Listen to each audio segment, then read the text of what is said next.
Et la suite de notre matinale spéciale législative avec un nouvel invité ce matin.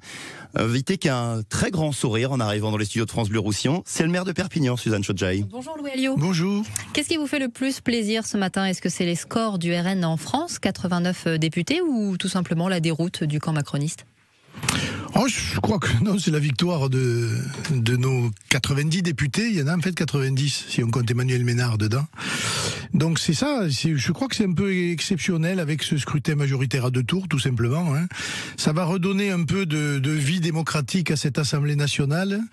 Et de ce point de vue-là, on va retrouver enfin le sens de ce qu'est un Parlement, c'est-à-dire parler et débattre pour tenter de faire avancer la chose publique. Ce qui jusqu'à présent, on ne peut pas dire que ce soit le gros avantage d'une Assemblée avec une majorité écrasante. Alors le RN est désormais la deuxième force d'opposition derrière la NUP, qui remporte 131 sièges selon les derniers chiffres du ministère de l'Intérieur. Ça, c'est pas une déception pour vous d'être la deuxième force d'opposition? En fait, non, puisqu'on va être la première à l'Assemblée nationale, puisque la NUP n'est qu'une étiquette électorale, et ils vont maintenant siéger dans leurs groupes respectifs. Ça va pas durer, la NUP?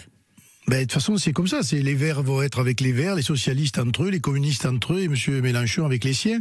Et je crois qu'il fait 76 ou 77 députés. Donc on va être le premier groupe d'opposition. Et de ce point de vue-là, avec tout ce qui va avec, en termes de fonctionnement du Parlement, en termes de temps de parole, de possibilité de saisir le Conseil constitutionnel, de déposer une motion de censure. Enfin, je veux dire, voilà, il y a beaucoup d'outils à disposition maintenant d'une véritable opposition. Et c'est pour ça que M. Macron ne pourra pas faire ce qu'il veut. Et d'être dans l'opposition, justement, est-ce que ça risque pas de ralentir certains dossiers qui concernent le département? Je pense à la LGV notamment.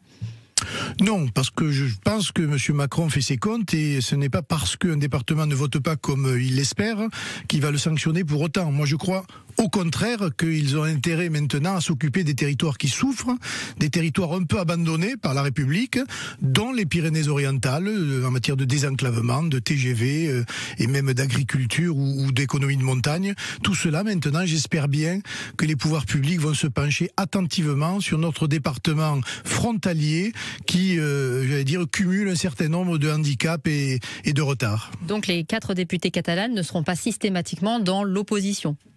Mais non, non, on est dans l'opposition parce que évidemment on s'oppose à la politique de M. Macron, mais sur des textes, on peut trouver aussi des consensus et on peut se rejoindre.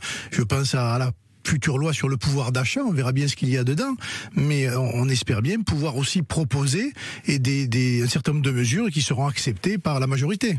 Ici, dans les PO, vous trouvez que la droite a pris un nouveau tournant avec le président de l'agglo de Perpignan, Robert Villa, qui a appelé à voter pour le RN au second tour? Mais je pense que c'est inévitable. Nouvelle page? C'est inévitable parce qu'il y a une très grande porosité entre nos électorats, et on le voit bien, on est petit à petit en train de remplacer la droite qui dominait le département depuis des décennies, et c'est dans la logique même, et Robert Villa n'a fait qu'exprimer ce qu'il entend sur le terrain ou ce qu'il entend dans sa propre ville, et c'est à maintenant aux cadres et aux élus de droite de prendre leurs responsabilités et d'assumer ce choix-là, parce que l'union finalement elle s'est faite par les urnes, elle s'est pas faite dans les états-majors politiques, elle s'est faite dans les urnes. Le plafond de verre est tombé, on voit bien que le vote systématiquement ou l'appel au Front républicain n'a pas fonctionné. C'est une nouvelle donne politique pour le département, mais je pense aussi pour la France. Et hier soir, sur France Bleu Roussillon, vous annonciez que certains maires de l'agglo de Perpignan pourraient rejoindre le RN. Est-ce que ce matin, vous avez des noms? Alors le RN, non, mais déjà Gilles Foxonnet, vice-président de l'agglo, va très certainement intégrer la droite populaire, qui est la fameuse parti de Thierry Mariani, et d'autres maires sont intéressés par cette démarche, et vous le saurez en son temps, un certain nombre peut-être basculeront, oui, dans cette étiquette-là. Et c'est vous le nouveau chef de cette droite dans les Pyrénées-Orientales? Moi, je me veux à la tête d'une coalition de politique pour changer de la politique de ce département. Donc je pense que c'est un point de départ, ce qui s'est passé hier. Mais moi, d'ores et déjà, je prépare les élections de demain, et notamment les locales, parce que ce département devra basculer dans notre influence politique, comme d'ailleurs la région, nous l'espérons, et ça se prépare d'ores et déjà. Votre objectif, c'est de prendre le département des Pyrénées-Orientales à la gauche? Oui, clairement, oui. Je pense que maintenant, la mairie a l'influence sur l'agglo et le département, et on a fait fait une mauvaise élection départementale, mais c'est dû à beaucoup de choses. Les scores sont importants, mais on n'a pas réussi à faire élire des conseillers départementaux. Je pense que la prochaine fois, ce ne sera pas la même musique. Et puis en septembre, le Rassemblement national va élire un nouveau président. Jordan Bardella est candidat. Est-ce que vous êtes candidat ? Écoutez, c'est pas sûr, parce que le score de demain, de cette nuit, oblige tout simplement Marine à rester présidente pour le temps qui lui reste du mandat, on va dire, réglementaire et statutaire.